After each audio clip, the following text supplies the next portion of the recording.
Hi everybody, and welcome to today's Teen Book Tuesday. I'm Lorie, and I'm the teen librarian here at Manlius Library, and today we're talking about humor, funny books, comedies, things that will make you laugh out loud.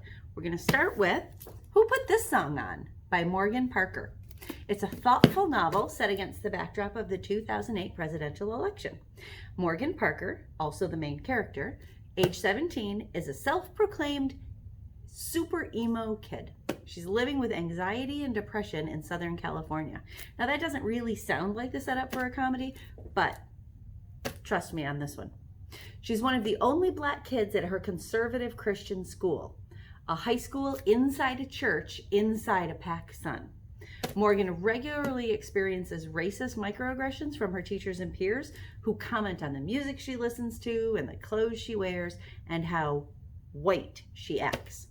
After a devastating event the previous summer landed her in therapy and on antidepressants, Morgan is determined to get happy and learn to love her intense, ridiculous, passionate, and sometimes hilarious self and her blackness, whatever it takes.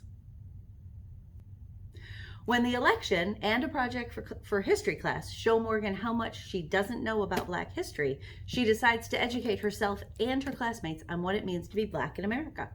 Drawing on her own teen experiences, the author touches upon matters of respectability and presentableness, stigmas against discussing mental health issues in the Black community and among young adults, and internalized and societal racism. Morgan's pain and passion electrify with every page. Her life feels like a mess, but faced with racism, rejection, and everyday growing pains, her hope and determination still shine through. It's a funny, clever, wild ride of a story about growing up and breaking free.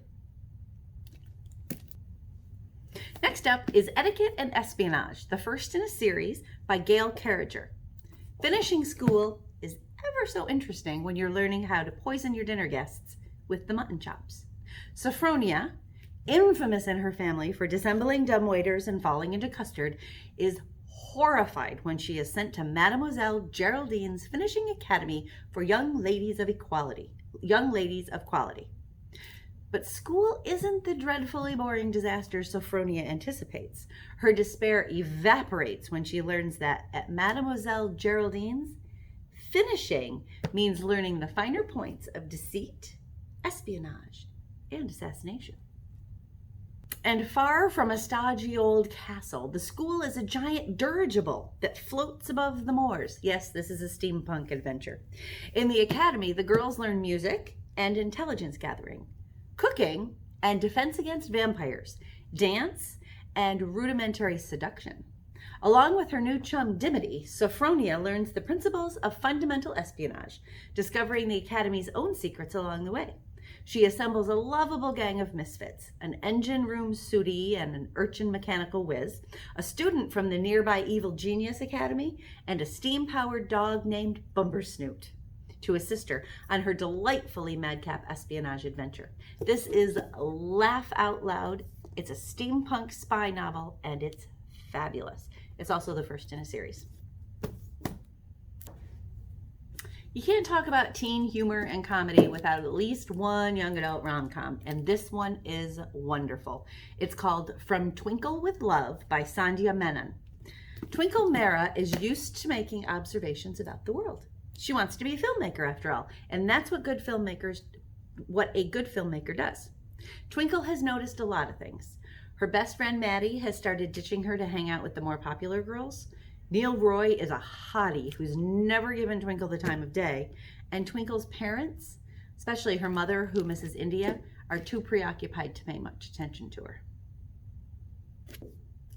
But Twinkle is determined to be the kind of person worthy of attention, and she gets her chance when Salil Roy, Neil's twin brother, asks her to make a movie with him for the summer festival.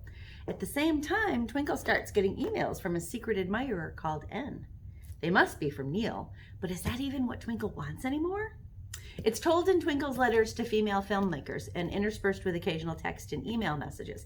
This is an often laugh out loud, funny journey through the tribulations of high school. This one is sweet, smart, and charming. Everything a romantic comedy should be. Next up, we have a bit of historical or hysterical fiction. You may think you know the story of Jane Eyre. Penniless orphan Jane Eyre begins a new life as a governess at Thornfield Hall, where she meets dark and brooding Mr. Rochester, and reader, she marries him. Or does she? This is My Plain Jane by Cynthia Hand. This is a retelling like no other. More of a deconstruction, actually, and a really good one. Jane Eyre insists she wants to be a governess, although really no one wants to be a governess. When she lands a position at Thornfield, her friend, Charlotte Bronte, who would rather be a writer, sees her reluctantly off. When Charlotte learns that her oddball friend Jane can see ghosts, and even more exciting, has been offered a job by supernatural investigator Alexander Blackwood, she's more convinced than ever that Jane has made a mistake. People capable of seeing and therefore hunting ghosts are disappearing at an alarming rate, and Alexander needs Jane. So he and Charlotte set out to convince her. Only there's something funny going on at Thornfield Hall, and quite unfortunately, Jane seems to have fallen for the fairly unappealing and kind of weird master of the house, Mr. Rochester. This is a delightfully deadpan Gothic novel with a ghost almost no one can see providing the commentary. Marvelously self-aware and almost too clever for its own good, it's a twisted version of Jane Eyre that will have you in tears of laughter. Apologies to the real Charlotte Bronte. Reader, this is a delight. And last but far from least, Nothing Can Possibly Go Wrong by Prudence Shen and Faith Erin Hicks. This story has everything. Basketball, dastardly cheerleaders, a robot rumble, conniving geeks, a house party, family drama, student council elections, and a tiny sliver of romance. Oh, and it's a graphic novel. Charlie, the captain of the basketball team, and Nate, president of the robotics club, are neighbors and friends. When Charlie's ex-girlfriend, the captain of the cheerleading squad, pits Charlie against Nate for president of student council in an aggressive bid to snatch away the robotics funds for new cheerleading uniforms, dirty campaign tricks ensue and friendships are tested. But maybe, just maybe, there's a solution to all of their problems. Teens, tweens, and all robot fans should enjoy this good-humored play on the ongoing battle between jocks and geeks and everybody in between. Highly recommended, very funny. And did I mention it's a graphic novel? Something for everyone. So now you've got 5 very different and very funny books for your summer reading delights. Speaking of summer reading, if you're signed up for the Manlius Library Teen Summer Reading Program, your secret code today is JOY, capital J-O-Y, JOY.